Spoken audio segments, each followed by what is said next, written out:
every department will have their own priorities, their own target and certain set of expectations from each other. And here in a dotted reporting framework, what I have to do is I need to have a very deep understanding of what each of them they're trying to achieve, what it is that they need to achieve at the end of the year, being able to communicate what they need and essentially communicate what I can bring to the table to help them achieve their goals. That is very, very important. And also in this role, you are expected to be resourceful. You should know people who can help things done very, very quickly and having the empathy to understand multiple point of view. Maybe sometimes marketing team will say that I can't do it in 5 days, but you need to have an empathy that what it means for the sales team to achieve something in 5 days and then find that workaround, that middle ground. So having empathy from both sides will be very, very important, as well as to communicate the expectations to other team in a language that they understand. So that is where having this expertise, or I would say knowledge of each other's work, is very important, and these qualities will go a long way to ensure that you have a very seamless collaboration with all these teams. And that is, I feel, that is a very, very important part of the role. You've also been working on preparing thought leadership content and designing discussions for, discussions around the say formats like roundtable, meetups, etc. How do you kind of ensure that the technical content resonates with senior business leaders and who may not have a deep tech background, so how do you kind of drive that? Right. Again, a very relatable question for me. So our customers can have varying level of technological background. So while we work with CTOs and head of data science teams, we also have buyers who will not come from a very deep tech background, but 20 years in the industry. So one of the core requirement for my team, and I do set this as a process also, is to build content that resonates with the target customer group. So this means that we need to have a very good understanding of the customer persona, their journey, the workflow journey of that particular persona that comes into play. How do you build content that works with that group? Your themes and content for a CXO roundtable, for example, can vary very widely when you are talking to, let's say, the IT heads of the company.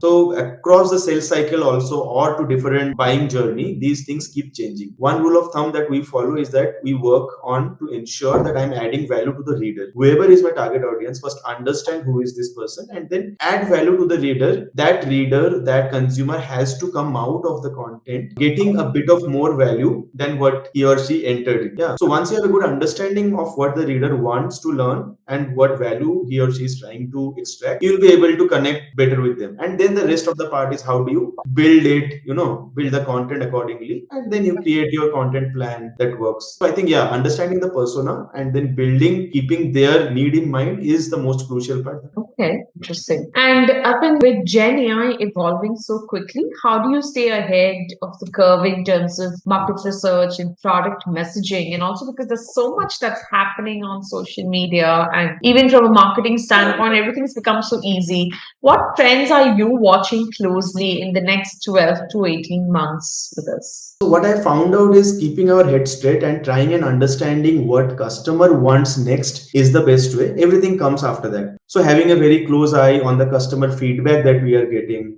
what can be the new and evolving use cases that we can focus on, investment areas, these things helps the most. And additionally, as I told you, I am very, very close to the analyst relation activities. So working with our analysts, we need to keep ourselves updated with the latest research reports coming from analyst firms, regularly talking to analysts and experts from the external point of view. That also helps. So you have to be an avid reader of what's happening next. That is very, very important in this industry. And also keep a keen ear, I would say, to understand and listen to your customers.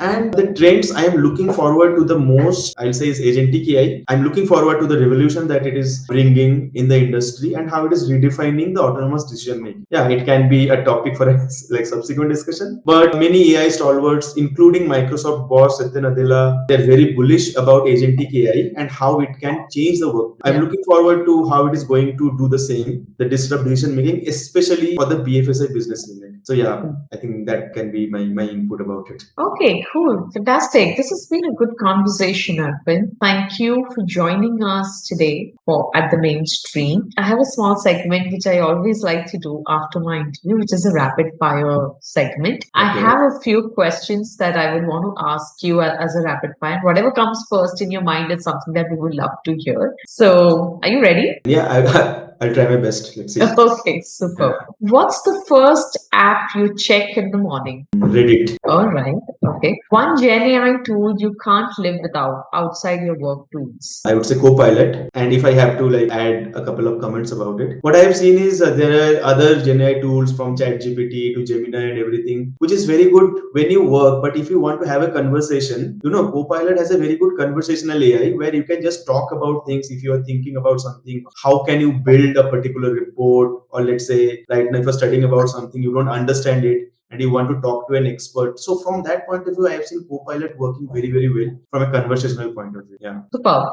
Describe your job in a movie title. Okay. If you have seen this latest Netflix movie, Guns and Gulabs, so I feel that in that movie there were two villages who were constantly fighting with each other, and there Right. was this bar, where all the villagers will come and then eat peacefully. So I think my job role very closely relate to that bar in the middle, where you have to like ensure that things don't, break down. Nice, nice. Yeah. If you weren't in marketing or tech, what would you be doing?